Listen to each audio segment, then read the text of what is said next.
My daughter said I was just a placeholder dad, right before asking me for money. I asked her what that meant. She said, "You're the one who stayed, not the one I wanted." So I finally left too. What happened next was rather unbelievable. I will tell you how everything unfolded. First, let me quickly thank you for your continuous support.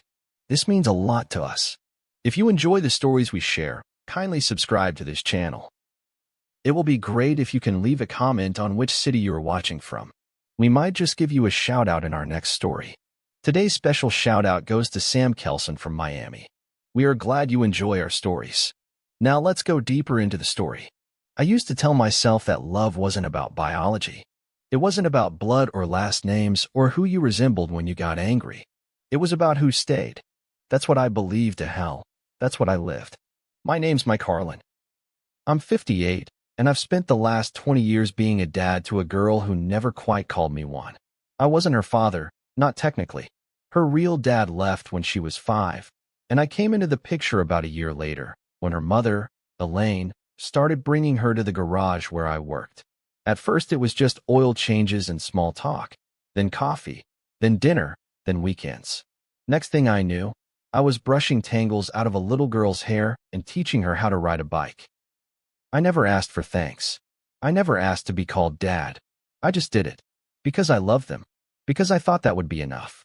Raising Kayla wasn't always easy, but it felt real. I was there for the fevers, the bad dreams, the broken hearts. I sat through dance recitals, even when she stared right past me from the stage. I packed her lunches with those little notes I thought were cheesy, but she secretly kept. I found a few in an old box once, so I know she cared at some point. Or at least I thought she did. But even back then, there were signs I tried hard not to see.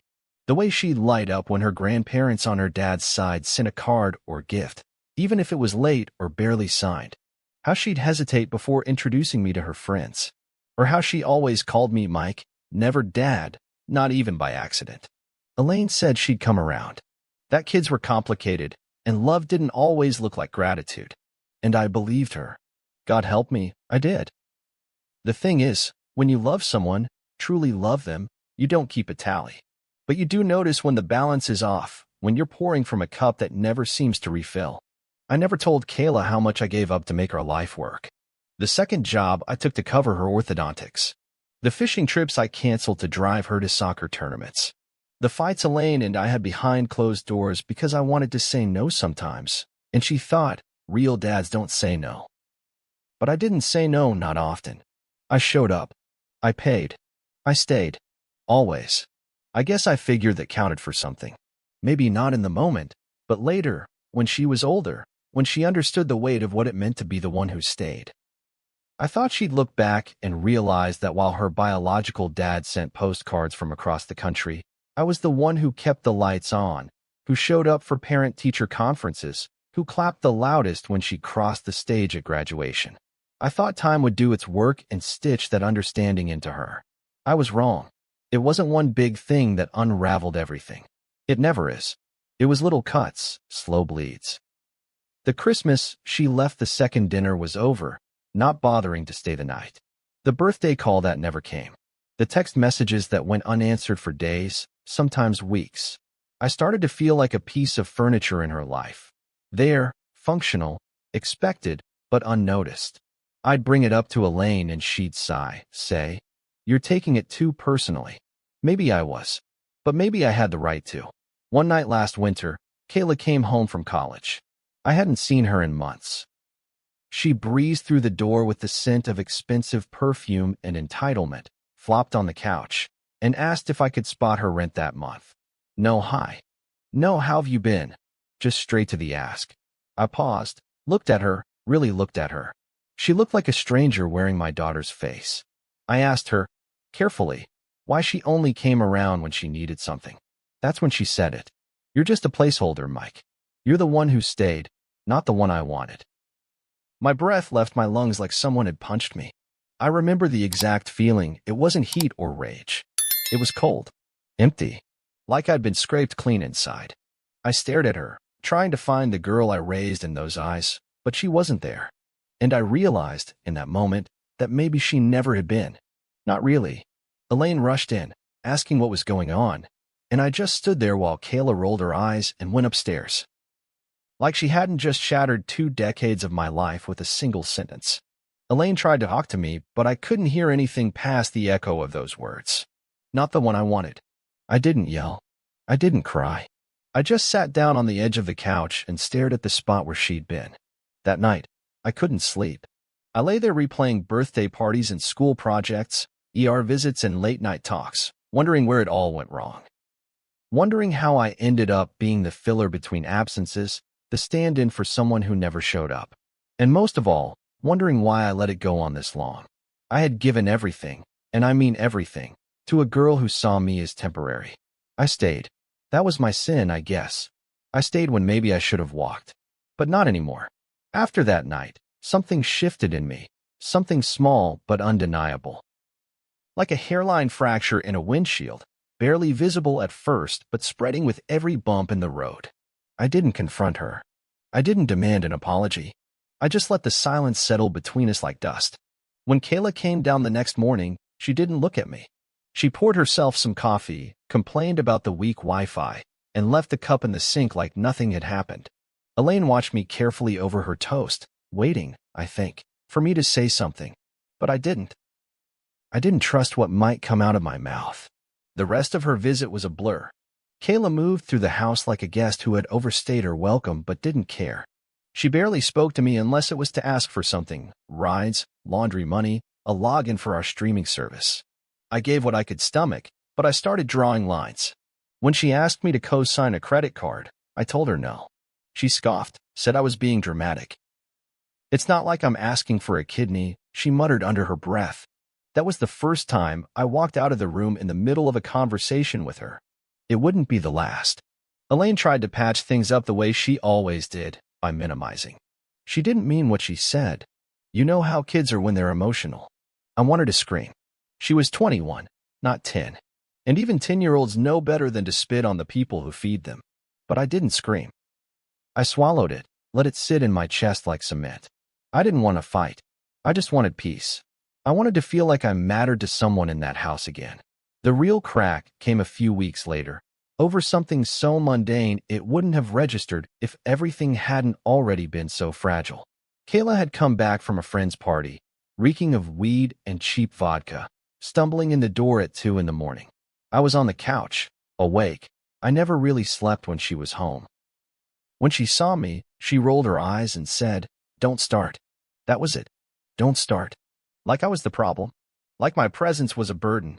I stood up slowly, not saying a word. She flopped into the recliner, scrolling through her phone like I wasn't even there. I asked her if she was okay, if she needed water or anything. She looked up, gave me a once-over, and said flatly, "You're not my dad. You don't get to ask me that." Something in me broke clean through. I didn't yell. I didn't make a scene.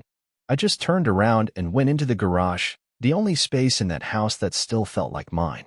I sat on the workbench, hands shaking, not from rage, but from the sheer weight of disappointment. All those years, all that love, and that was what I got. You're not my dad. It was like hearing my obituary read aloud while I was still breathing. The next morning, I didn't make coffee for everyone like I usually did. I didn't fix the leaky faucet in her bathroom. I didn't check the tire pressure on her car before she drove back to campus. I sat on the porch and watched the frost melt off the grass. Elaine came out and sat beside me, her voice soft. You can't let her words undo everything, Mike. I looked at her, really looked at her, and I realized we weren't on the same side anymore. Maybe we never had been. It's not about one night, I said. It's about 20 years of me being invisible. She reached for my hand, but I pulled it away. Not out of anger. Out of self-preservation. I didn't trust her to hold it gently anymore. For the next few days, I went through the motions like a ghost. I worked my shifts at the shop, came home, ate dinner in silence. Elaine stopped trying to talk about it. I think she knew something was dying between us, but she didn't want to say it out loud. And I was already starting to mourn the life I thought I had. The family I thought I built. Then Kayla called. Not to apologize. Not to talk. She needed money again. Her car had broken down near campus and she didn't have enough for a tow. Can you just sell me like $200? She asked, like I was some faceless bank account she could tap into. My jaw tightened.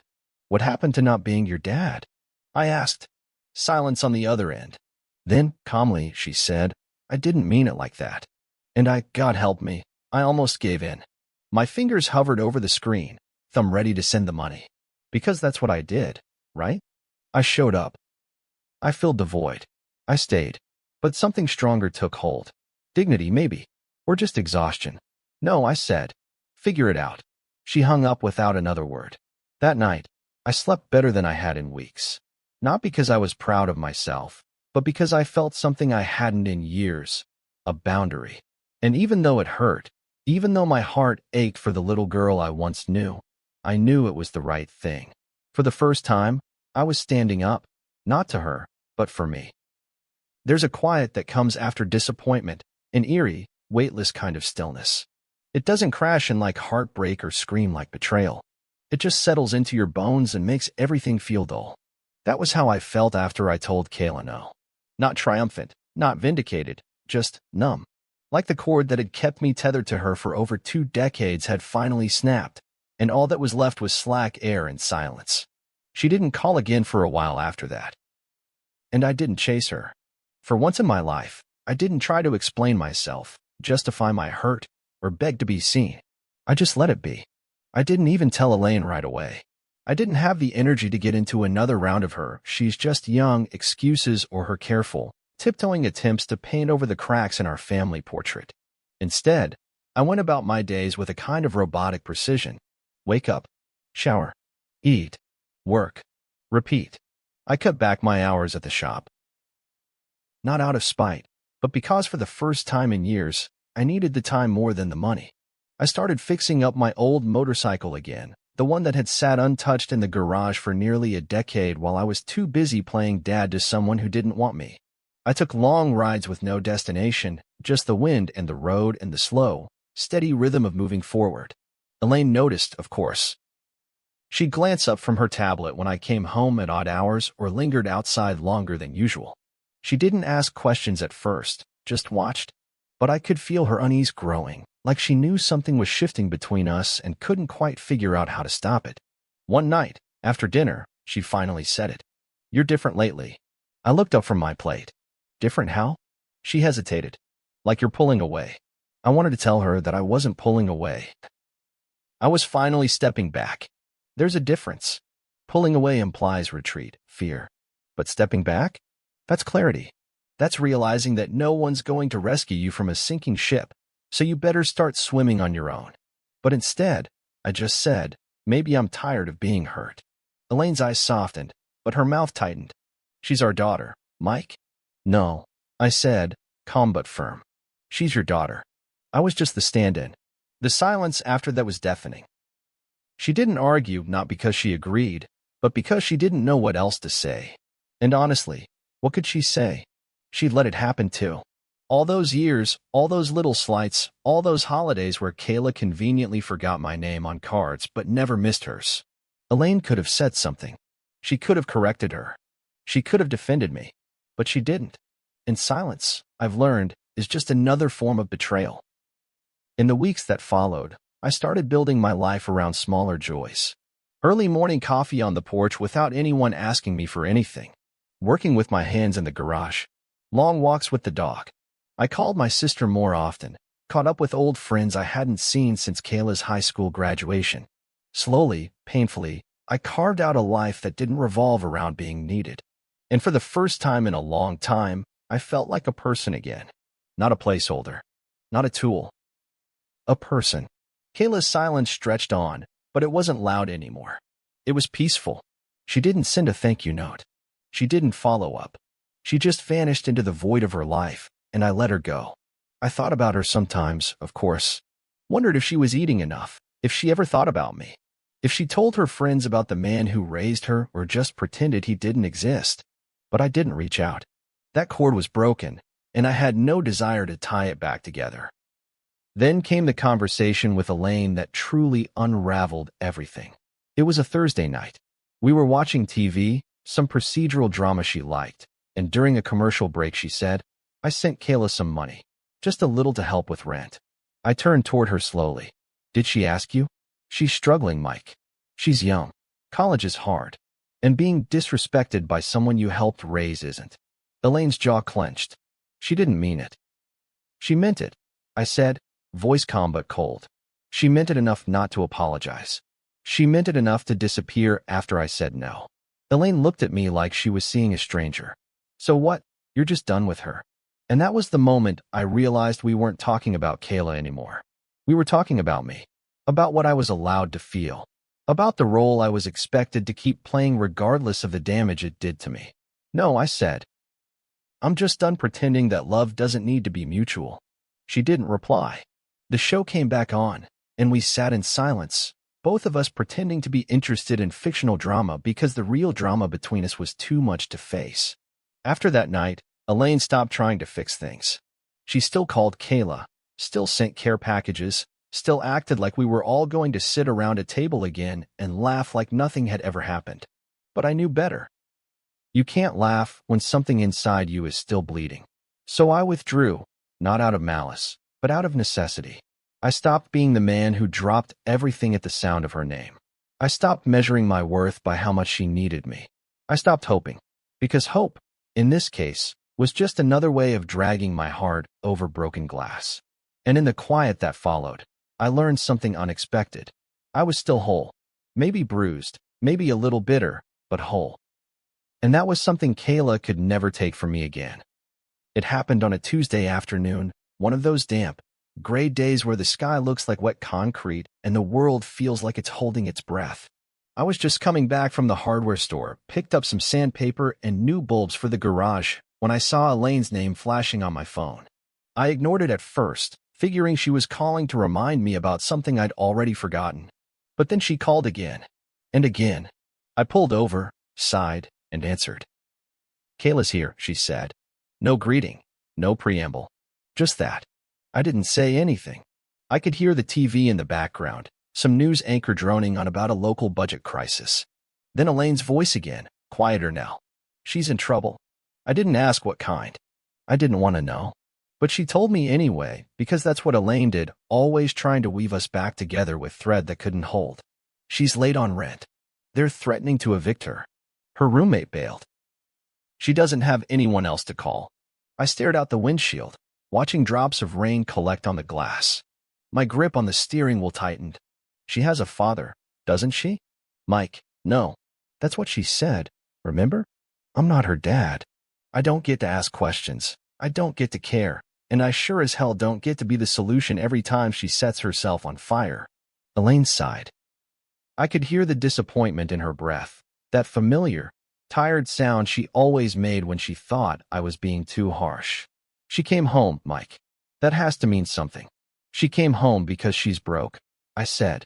Not because she loves me. Not because she's sorry. There was silence on the other end. And then, almost like an afterthought, she asked for you. That hit different. Not because I believed it was sincere, but because some stubborn part of me still wanted it to be. Still wanted to believe that after everything, she had thought of me first. But I knew better. I had to. I told Elaine I'd be home in 20 minutes. I pulled into the driveway slower than usual, my stomach tight. The house looked the same, but it didn't feel like mine anymore. It hadn't for a while. I walked in, and there she was, sitting at the kitchen table, hunched over a mug, her eyes puffy and rimmed with mascara. For a split second, just one blink of a moment, I saw the little girl I used to tuck in at night. The one who fell asleep on my chest during thunderstorms. The one who once called me Mikey when she was too young to say much else. But then she looked up at me, and her expression was so carefully crafted, half contrition, half calculation, that it snapped me right back to the present. Hey, she said, voice small. I nodded, took off my jacket, and didn't sit down. I leaned against the counter, arms crossed. What do you want, Kayla? Her lips parted, then closed again. She glanced at Elaine, who hovered nearby, pretending to clean the already clean counter. Finally, she looked back at me. I messed up, she said. I said nothing. I thought I could handle it on my own. I signed a lease I couldn't afford when my roommate backed out. I'd been working 2 jobs and going to class, but it's not enough. I'm behind on everything. They gave me a week. Still, I said nothing. She looked down, picked at the edge of the mug. I know I said things I shouldn't have. I didn't mean them. There it was again. I didn't mean them. That old, tired refrain people use when they don't want to own the weight of their words. I watched her for a long moment. The air between us thickened. Do you know what a placeholder is, Kayla? I asked, voice steady. She blinked, confused. What? A placeholder, I said again. Something you use until you get the real thing. Something temporary. Dispensable. Her eyes dropped again.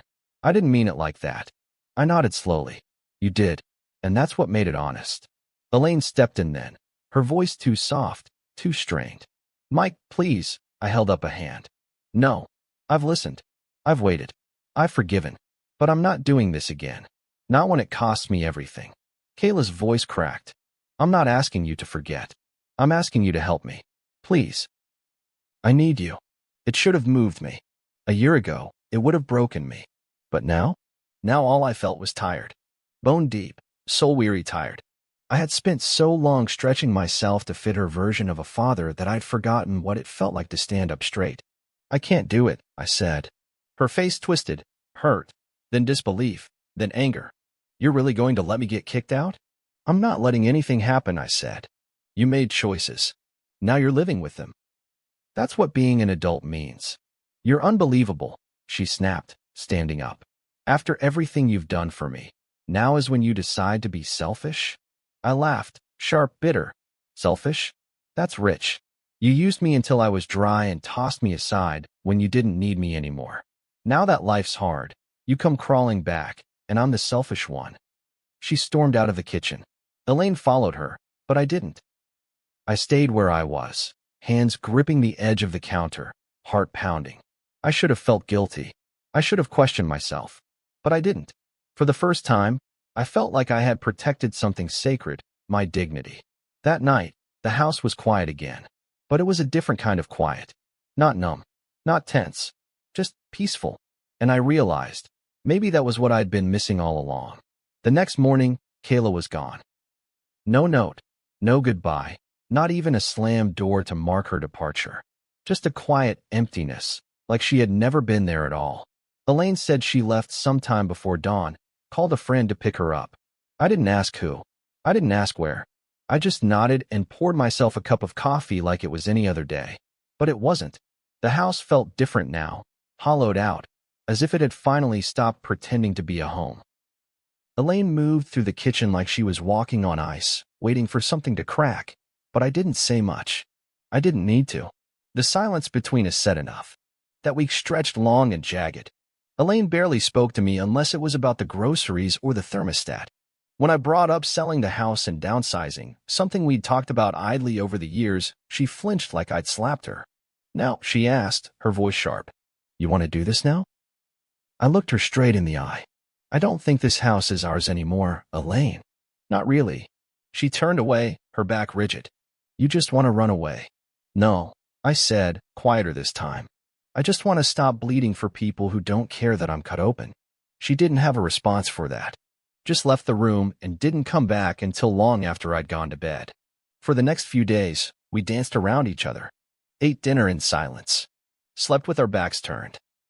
Elaine still texted Kayla every day, still defended her in soft murmurs under her breath, still played the role of the hopeful mother clinging to a version of her daughter that maybe never existed. And I couldn't do it anymore. I couldn't keep pretending that everything hadn't already burned down around us. One night, I came home from work and found Elaine on the couch, staring blankly at a paused sitcom. She looked tired, older than I remembered. I sat down across from her, hands folded in my lap. I think I need to go, I said. Simple, clear. She didn't look at me right away, just pressed her lips together and blinked slowly. Go where? I don't know. Somewhere smaller. Somewhere quieter. I'm not doing this out of anger, Elaine. I don't belong here anymore. That finally got her attention. She turned to face me, her eyes glassy. So you're just walking away? After everything we built? I let the question hang between us before I answered. Did we build it together? Or did I just build it for you and Kayla and hope I'd be allowed to live in it? Her face crumpled then, just for a second. And I saw it. The fear, the guilt, the realization. But instead of owning it, she reached for blame. You're abandoning her. You're doing exactly what her father did. That hit harder than I expected. And maybe that was her intention, to hurt me back. To wound me so I'd fold, like I always did. No, I said, keeping my voice level. He left before she had a chance to expect anything from him. I stayed until it destroyed me. That's not the same. Elaine didn't answer. She just stared down at her hands, the wedding ring I bought her glinting under the lamp. I wondered if it meant anything to her now, or if it had just become another symbol of a life built on compromise and quiet suffering. The next day, I packed a bag and moved into a small apartment on the other side of town. 1 bedroom, no yard, no memories. Just enough space for a bed, a chair, and some peace. I didn't cry when I left. I didn't hesitate. I stood in the middle of that empty living room one last time, looked at the grooves in the hardwood from Kayla's old walker, the faded paint where her growth chart used to hang, and I whispered goodbye to a life that never really held me. The apartment was quiet. Lonely at times, sure, but not painful, and that was a relief I hadn't expected, to miss them less than I feared. I settled into a new routine. Morning walks, simple meals, books I hadn't had time to read in years, friends I reconnected with over beers and quiet stories. For the first time in a long time, my days belonged to me. Then, one afternoon, about a month after I moved out, I got a knock on my door. I opened it to find Kayla standing there, thinner than I remembered, her face pale and drawn. She didn't look angry. She didn't look smug. She just looked lost. "Can I come in?" she asked. I stepped aside and let her in. She sat on the edge of the couch like someone in a waiting room, unsure of what came next. I offered her water. She declined. "I got evicted," she said after a long pause. "I've been staying with a friend, but it's not permanent. I'm trying to get into a dorm, but everything's full." I nodded slowly. "I'm sorry to hear that." She looked up at me, eyes searching. "I didn't come for money." I raised an eyebrow. "Then why are you here?" She hesitated, and for the first time, I saw something real in her expression. Not manipulation, not defiance, just raw, aching regret. "Because I was wrong," she said. "About you. About everything." I sat down across from her, arms crossed, waiting. She took a shaky breath. "I thought I wanted him. My dad. I thought if I held on to that fantasy, I could ignore how much it hurt to admit he didn't want me. So I took it out on you. I punished you for being the one who showed up." I closed my eyes for a moment. Let those words settle. They felt like truth. Too late, maybe, but true. "I wish I could go back," she said. "I wish I had said thank you more. I wish I hadn't." I held up my hand. "Kayla." She stopped. "I appreciate you saying that. Really, I do. But I can't go back. I won't." Her face crumpled. "So that's it." "No," I said gently. "That's this boundary, this consequence. It's not punishment. It's me choosing myself for once." She cried then. Quiet, shameful tears. I let her cry. Then I walked her to the door. "Take care of yourself," I said. She looked at me, hopeful. "Will I see you again?" I didn't lie. Maybe. Then I closed the door. And I stood there, hands still on the knob, breathing deep and steady. It didn't feel like victory. It didn't feel like revenge. It felt like freedom. It's strange, the quiet that comes after a storm. You think you'll miss the chaos, the movement, the constant pull of fixing and chasing and hoping. But you don't. Not really. You miss the idea of what you were fighting for. The fantasy. The hope that maybe, one day, all the love you poured out would come back to you. But once you realize it won't, once you accept that some wells run dry no matter how deep you dig, the silence becomes a kind of mercy, a space to breathe, a soft place to land. I spent the first few weeks after Kayla's visit in something like grief, but not the loud, dramatic kind. It was subtle, like a dull ache that never quite goes away. I'd catch myself looking at old photos, her in that red winter coat she wore when she was 6, grinning with both front teeth missing, and I'd feel that old, familiar sting. Not of anger. Not even of sadness, really. Just of knowing. Knowing that I gave everything I had to someone who couldn't see it. And knowing that letting go of her wasn't punishment, it was the only way I could stay intact. I didn't tell many people what had happened. Not because I was ashamed, but because it was too hard to explain. Try telling someone you raised a child for 20 years and were still treated like a stranger. Watch their eyes shift. Watch them try to find someone to blame, usually you. She'll come around, they'd say. Kids don't know what they're doing at that age. Maybe. But then again, maybe they do. Maybe some people know exactly what they're doing when they test the limits of your love, and they count on the fact that you'll never stop giving. Maybe saying no, finally, is the most loving thing you can do for yourself. Elaine and I didn't officially separate. Not right away, but the distance between us grew like moss in the cracks. We spoke less, shared less, occupied the same space like distant roommates. I think she resented me for not folding, for not playing my part in the family drama where I keep giving and they keep taking. She still defended Kayla, though less fervently. She'd mention her in passing, with careful detachment, as if trying to gauge whether I was ready to reopen the wound. I never took the bait. I had no appetite for pain anymore. One night, a few months later, she came by the apartment with a Tupperware of stew. She stood awkwardly in the doorway, looking around like she expected to find some evidence of another life, another woman, maybe. But there was nothing to find. Just books, clean counters, and the hum of a life lived quietly. You look calmer, she said. I am, I replied. She sat down across from me, hands clasped. She asks about you sometimes. I didn't ask what she said. I didn't need to. She's doing better, Elaine continued. Got a job at a coffee shop near campus. Started therapy. I think she's trying. I nodded. That was good. That was healthy. But it didn't change anything. I just wish, she trailed off. What? I asked. I wish you could find it in your heart to forgive her.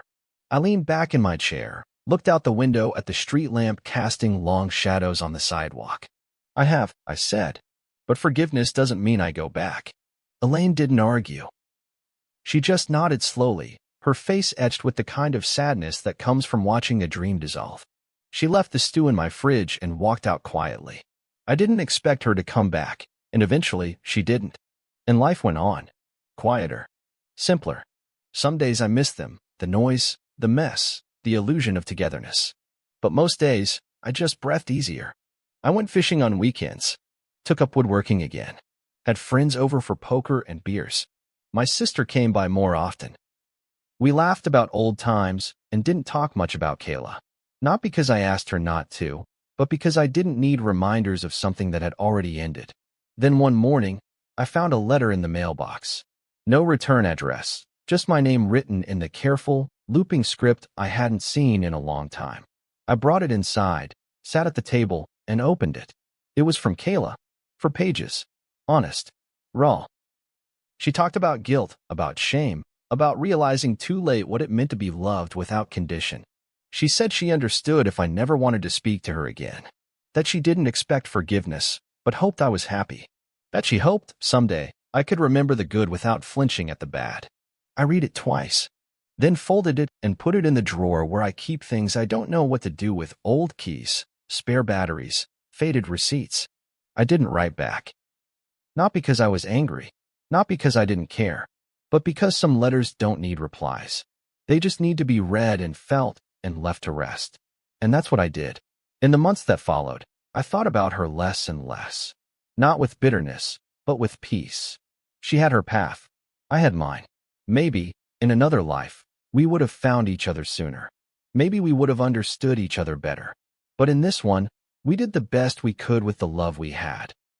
And when people asked if I had kids, I'd pause for just a second before answering. Not anymore, I'd say. And then I'd smile, softly, and go back to whatever I was doing. Because the truth is, some stories don't end with reconciliation. They end with release. And sometimes, walking away isn't the coward's choice. Sometimes, it's the bravest thing you can do. If this story resonated with you, don't forget to like, subscribe, and share your thoughts in the comments below. Your voice matters, and we want to hear your experiences with family, boundaries, and finding peace. For more raw, real-life stories that dig deep into the heart of what makes us human, stay tuned. New stories drop every day. See you soon in the next one.